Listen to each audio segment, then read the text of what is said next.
सिन्नर तालुक्यातील एकूण 12 ग्रामपंचायतीसाठी रविवार दिनांक 18 डिसेंबर रोजी मतदान प्रक्रिया पार पडली। 12 थेट सरपंच पदासह 88 सदस्यांसाठी 82.88% मतदान झाले। मंगळवार दिनांक 20 डिसेंबर रोजी मतमोजणी प्रक्रिया अतिशय शांततेत सकाळी 10 वाजता सुरू झाली।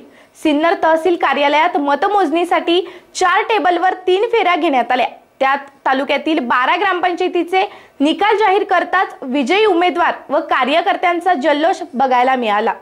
तालुक्यातील ठाणगाव, नांदूर शिंगोटे, वडगाव पिंगळा, शहा, लोणारवाडी, कृष्णानगर, उजनी, पाटपिंपरी, सायाळे, आशापूर, कारवाडी, कीर्तांगळी या 12 ग्रामपंचायतीच्या थेट सरपंचासह 88 सदस्य पदांच्या जागेसाठी 48 मतदान केंद्रावर मतदान झाले होते। या 12 ग्रामपंचायतीच्या मतमोजणीसाठी प्रत्येक टेबलावर 3 कर्मचारी असे 12 कर्मचारी यांनी मतमोजणी प्रतिनिधी समोर मतमोजणीला सुरुवात केली। पहिल्या फेरीत ठाणगाव, नांदूर शिंगोटे, वडगाव व शहा ग्रामपंचायतीची मोजणी संपन्न झाली।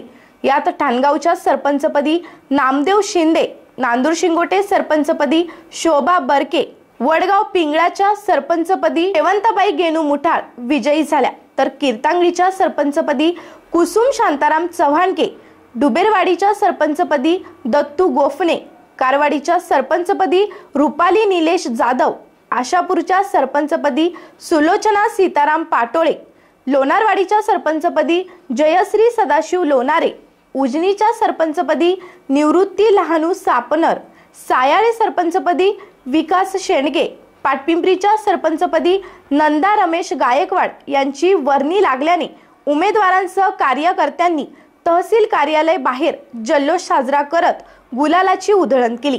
तालुक्यात झालेल्या 12 ग्रामपंचायत निवडणुकीत माजी आमदार राजाभाऊ वाजे यांच्या समर्थकांची सरशी झाली असून 12 पैकी 6 ग्रामपंचायत या वाजे गटाकडे तर 3 ग्रामपंचायत आमदार माणिकराव कोकाटे गटाकडे आल्या आहेत। मतमोजणी केंद्रावर सिन्नर पोलिसांनी चोख असा बंदोबस्त लावला होता। ओळखपत्राशिवाय कुणालाही मतमोजणी केंद्रावर सोडण्यात आले नाही।